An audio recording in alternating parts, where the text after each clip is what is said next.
Design Salvation, Episode 41. This is Design Salvation, your lifeline to better design with Dixie and Annie.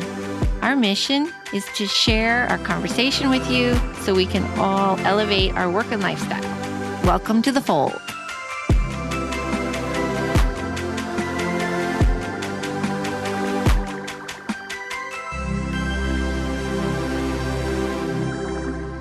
Hey y'all, it's Dixie Stark And Annie Lundquist. for Design Salvation. And we're ready to chat. Let's go, Yeah, girl. let's do it. We got Okay. the beverage. We do have the beverage. It's delightful. It's We got very fancy today. we didn't actually. It's quite simple, but it's a rosé, grapefruit rosé. Yeah, a Because- French grapefruit Yes, rosé. Pomponette or something. I'll post it. Yeah, you know I can't pronounce it. And then we put just a lovely slice of ruby red grapefruit. Pretty And then big. I felt like it was flat.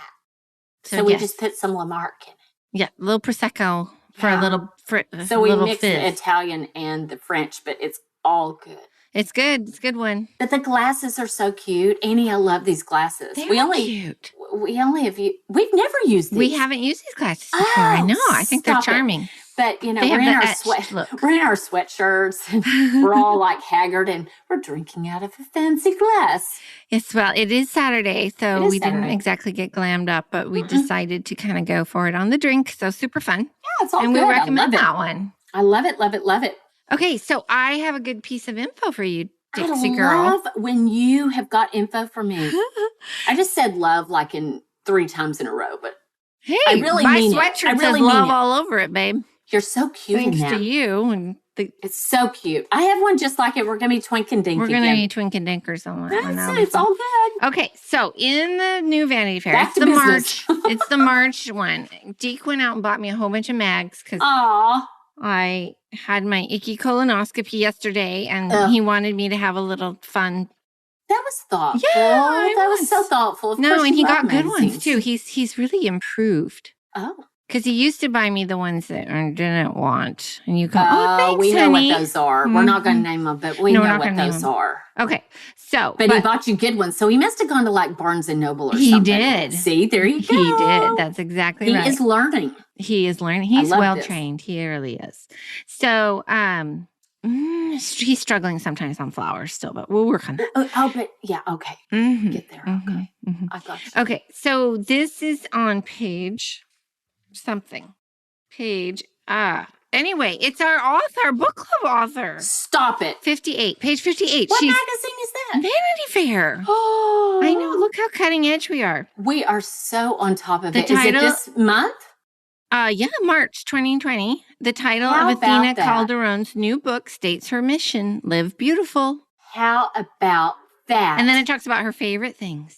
And so is it one of those pages that has like all this? Show it to me. Let me see it. Yeah. It has all the little Has all of little her stuff pictures, on all it. the stuff Oh, she loves on there, You know what? including her Those are dog. some of my favorite pages in magazines. A lot of times Mhm. they're like right in the middle or in the very back, and it's like so-and-so's 7 things they can't live without or whatever it is. Yeah, and she loves the Bulgari ring that I love.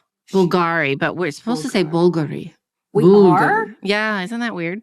You know I can't pronounce anything. Well, I'm just learning too. That's Okay. so exciting. Okay, so that was in Vanity Fair. What else do you have? And there we go. And so the other thing he got me, and I thought, because we were a little hard on Shelter Mags last week or the week before. Yeah, a couple of weeks ago, Little we were bit. like, OMG, what's going on? Too much copycatting Well, going that was on. the whole like title of kind of what we started talking about. Yes, right.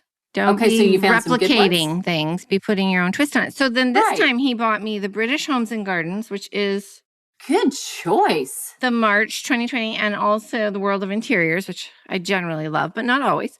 Right. Sometimes it's a little obscure, but Okay. both issues, they're a good investment. There's a lot of stuff in there. Well, I mean, given that everybody's probably got a lot of magazine time now with all the things going on, With everything being canceled having and a we couple of can't good go out. magazines is a good idea. Yeah. So that has a lot of content in it. Can I I borrow think they one both do. after you're done? Can I borrow them? You betcha.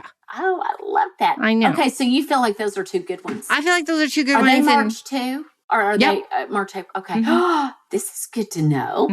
I folded down a lot of pages that I go back to, and then I'll look at the website for the, Oh, product. yeah, So you go back even and the you follow up ads, and you dive a little deeper. I dive a little deeper. Yeah, really smart. I do that too. Sometimes I just rip the pages out, but I'm glad you just folded them back since I'm going to borrow your magazines. I did, but I ripped out that one. But yeah, mostly I just fold them. That's Lots of awesome. dog-eared pages. That's a awesome. good sign. Well, then I can see your dog ears, and then I can make my dog ears. And Then it's you'll all be good. like, why'd she fold that page Yeah, I'd be down? like, Because usually it's what something was really. the reason for this? That might be kind of a fun little mystery thing. I'm so glad you found some good ones, because always looking for new topics, always looking for interesting stuff. Yeah. So what Good. do you want to talk about today then? Oh, I have a topic. Okay.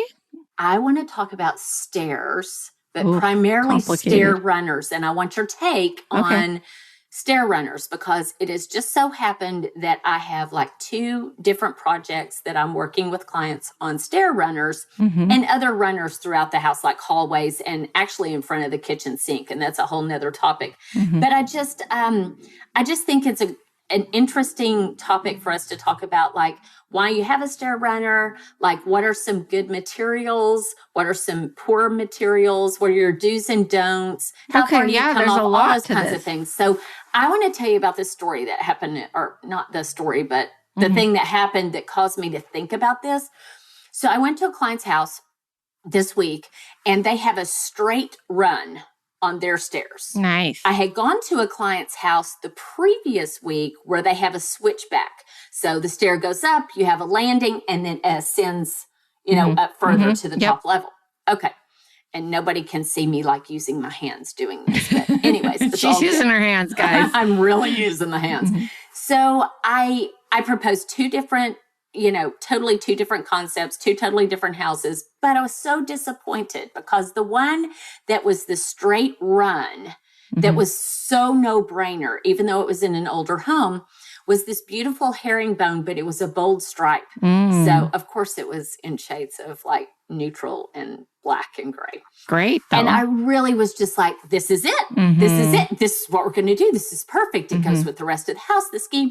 And they were like, no, we were wanting something quieter. And so my whole pitch to them was, okay, this is an area that has no other pattern. Yeah. No other furnishings. Right. How do you This is the place that you can get away with this. And I didn't convince them. I did not win the battle. Like I was so hoping that if I gave them my spiel about why I wanted to do the bold stripe there and why I felt like it was a good idea on other levels, like for maintenance and just the overall kind of aesthetic of the space, they still wanted the quieter carpet. Isn't that a little and I was heartbreaking? so bummed. No, you get a little heartbreak when You your creative do. vision isn't realized. And you just got to bounce I back. But I know. think people are really fairly fearful of making They a are bold scared. statement. They're scared. A little timid. So anyways, this just kind of brought to the forefront that I had 2 different projects with 2 different looks with 2 different types of stairs. And I'm like, I can't be the only one that's working on stairs all the time. No. So when someone says to me, I think I need a stair runner, I'm like, well, why do you think you need a stair runner? No, well, someone just asked me that the other day. And They I said, did? oh, you are having a stair runner. And you were like, yeah. Well, see, sometimes I'm like, why do you want a stair runner? Like, do you have kids? Are you slipping? Do you have a dog? Like, is it echoey? Do you just want the softness? I mean, why is it you want a stair runner? But then other times I do like you did. And I walk in, I go, whoa, you need a stair runner. Yeah, yeah. And it's just like this innate, it. But some of the prettiest houses oftentimes don't have a stair runner. No, and I like that look too. And I like that look too. And I think I really like it when the actual tread, not the rise, but the tread. So the tread is the flat part. The rise is the vertical part. When the tread's really beautiful and patinaed, I have a hard time covering that up. But I do think, some people are really, really partial to carpet. So yeah, they you're are. just lucky that you got a runner instead of like the full tread Oh carpeted, my gosh. Well, there are delicious. situations where if you have an imperfect stair and you have basically 2 stringers that can catch it and the stair's really narrow, sometimes that's an appropriate, if your treads are not pretty, that's an appropriate solution, because it's like, you can't just put a tiny little strip up the center. No, exactly. I think that's true. Just that holdback is all about your judgment and intuition in terms of what's proportionate to the stair. There's no like hard and fast rule. No, I use some kind of guidelines a lot of times to just at least get a quote. Mm-hmm. And my guidelines are usually like, I like for the stair runner, and I don't know why this is the magic number for me, but I like for it to be 25 to 26 inches wide. Mm-hmm. That seems to feel like it's worthy.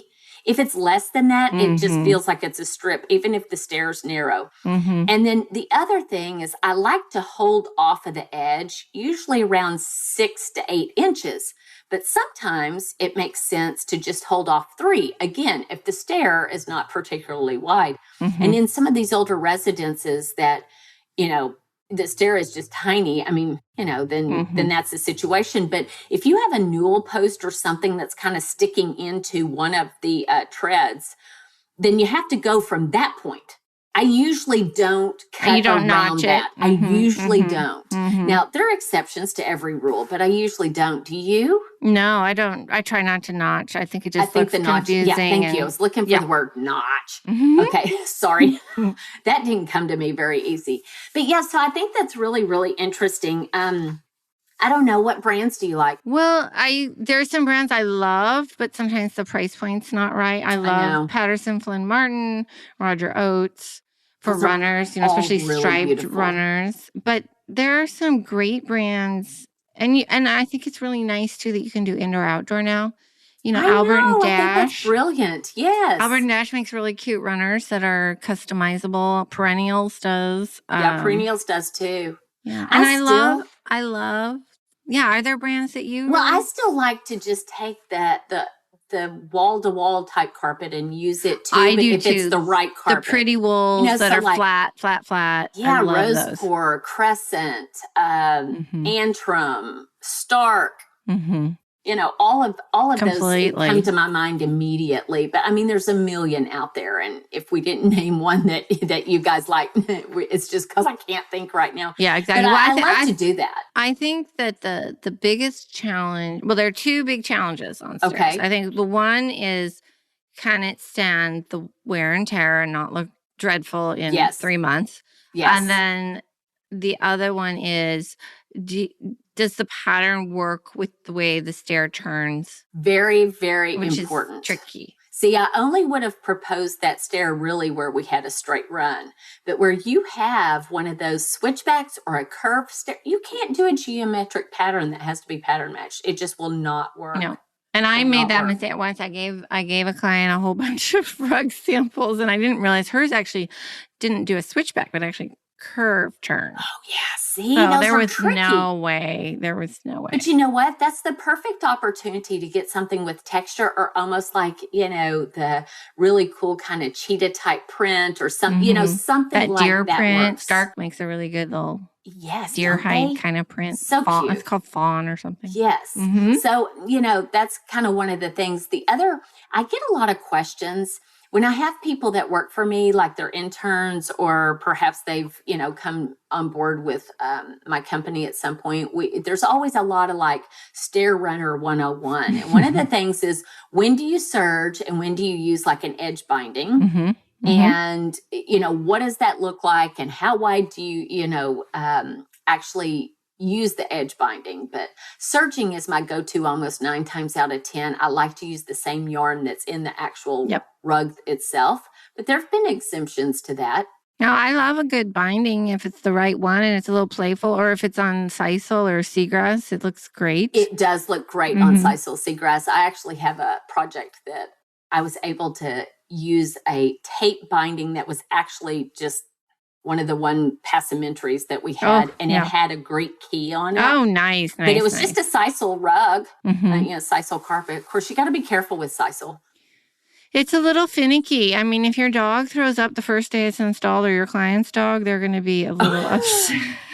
Yeah, that's going to be a situation. It's going to be a situation. And I think that's what I was talking about in terms of maintenance, that you need to consider how messy they live, or how hard they live in the house, or if they have how many kids they have. Because if it's sisal, it's really a challenge unless you're a shoeless house Yeah, and a Sheila's house is pet-free important. house, and then you can do it. But it requires a fastidious client. Yes, it does. And if you don't have if you have a fastidious client, the other one I love is seagrass, which is Seagrass a far good more option. forgiving. In fact, Yes. we had an elderly dog that was ill, and you can get that out of seagrass. It's Wow. not easy, No, but you can. but you can. So I The think weeds those are a are little really bit more important open, yeah. considerations, because even I would love to do a sisal down in my office, but I'm concerned because I'm not super clean and tidy, and I do eat my lunch down there occasionally. I And spill all the time. yeah, I could So I take gotta my be coffee down there conscientious. and knock it off the table, and Yeah.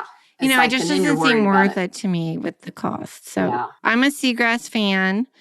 No, it's so But the pretty in your wools are house. easier to clean, I and think so. the sisal you can't clean it. You can just vacuum it. So Yeah. I love the look. I do too. I love the look, and yeah, I'm a number one fan of it if you've got the right client. So I have used a natural fiber carpet, just a really inexpensive sort of hempy Judy one. Right? Jute, not Judy, But jute. Jute. I didn't know if everybody. Not Judy with a D. Right. And That's I pretty used funny. it. Actually, what I did was I bought 2 cheap jute or hemp. I don't even know actually for my living room, and had them Natural 3 fiber. of them. Just call it a natural fiber. And Yes, you're natural covered. fiber. I bought 3 of them. Had it seamed together by a really good Andonian who knows what Yes, they're doing. Very good. And it served me beautifully. I mean, the cost of sewing it together did cost more than each individual rug, which they were like $69 each. So and it's then not you spend hard. a fortune on getting But them all. that's worked beautifully. Although I'm going to replace it soon. I've had it for years. It looks great. That's really good to know. You know, one of the things that comes up too is just the installation of all of that. So I think, yeah, going back to like Andonian as an example of like a workroom or, you know, the Well, a great craftsman rug that company. can actually like put the pieces together and make them look tailored and beautiful. I think the installation is so critical. I'm always very, very, I wouldn't say adamant, but I'm pretty firm about my people are going to do this.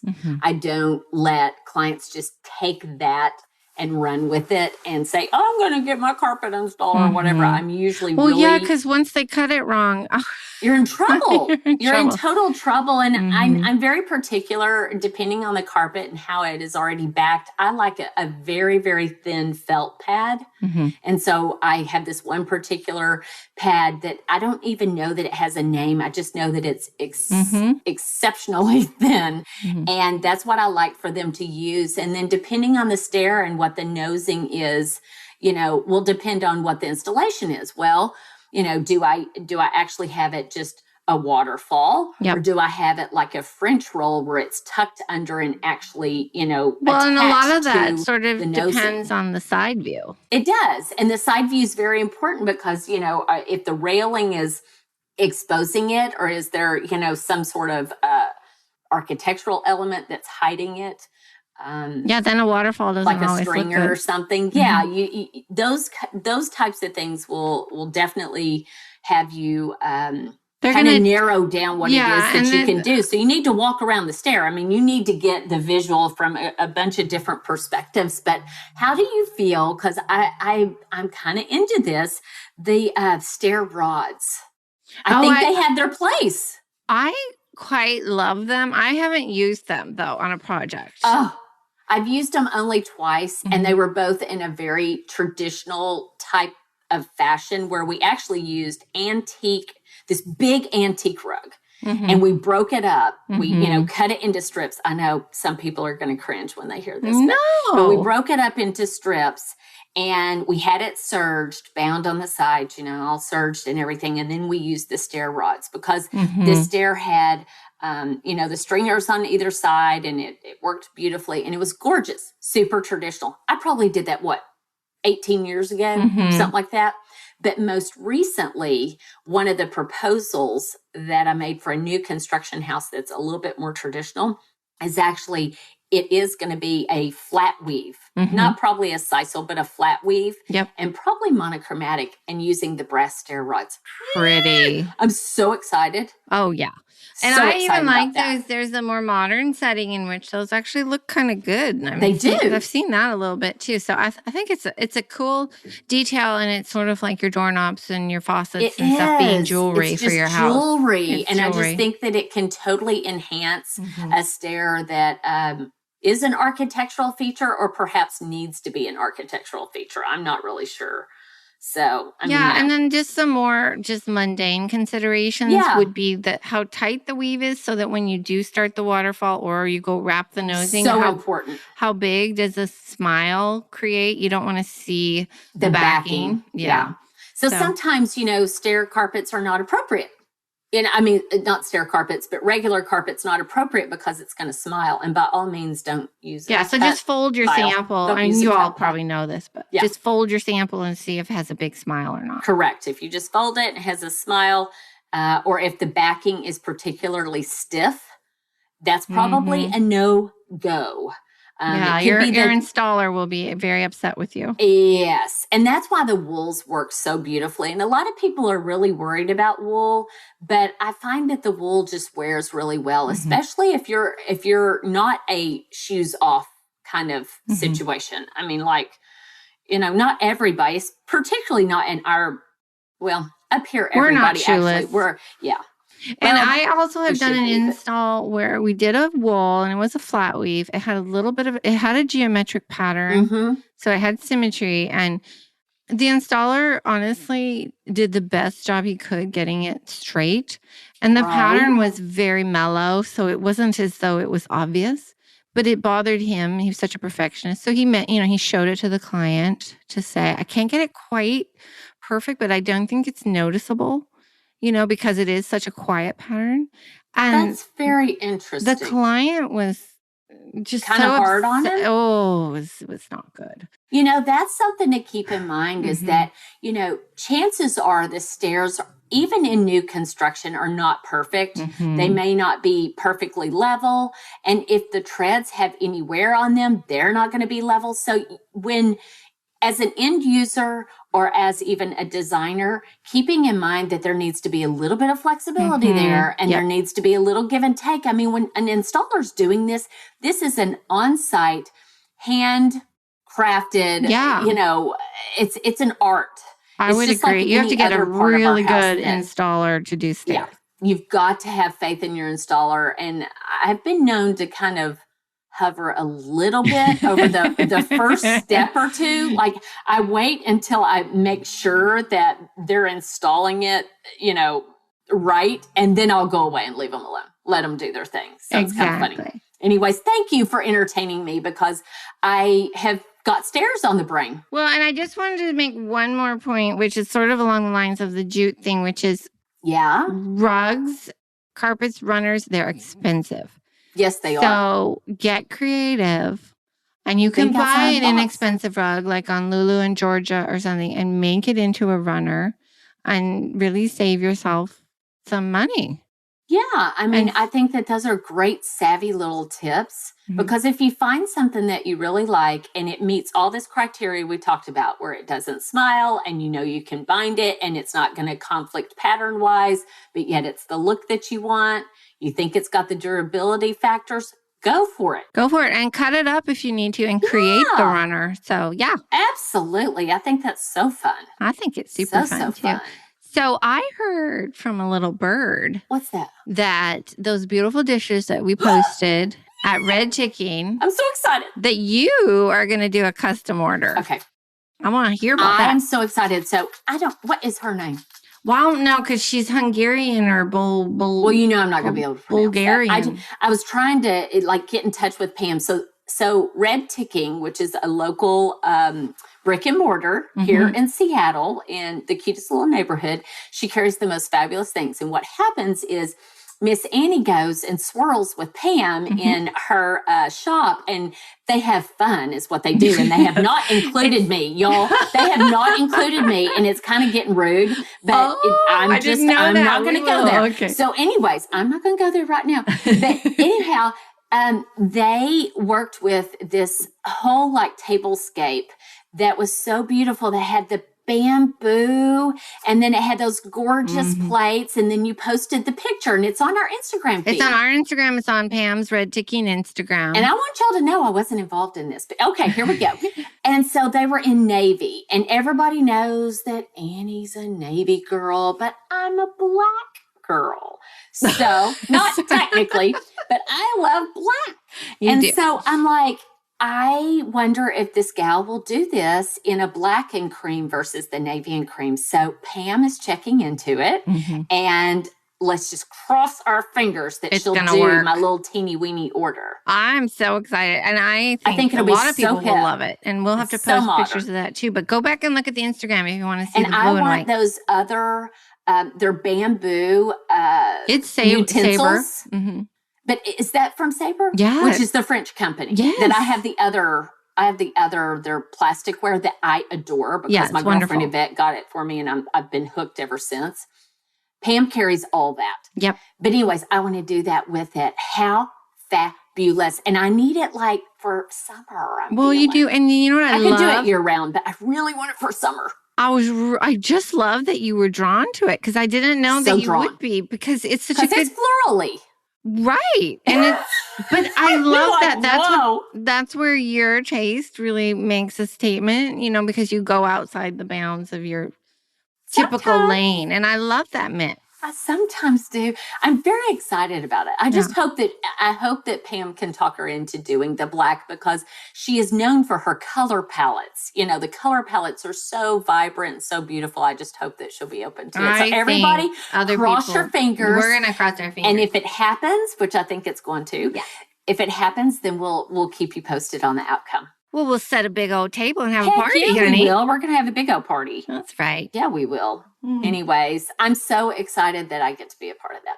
Cool, babe. It's all good. Thanks for entertaining me today. I hope you guys learned a few little things here and there. It was Stair 101, I feel like. Stair but okay. 101. It's all good. It's all good, honey. Ciao for now. Ciao for now. Hey, y'all. Don't forget to follow us on Instagram, Twitter, and Facebook. You can also find us at designsalvation.com, where we'll have the past podcasts listed as well as show notes. Hope to see you there.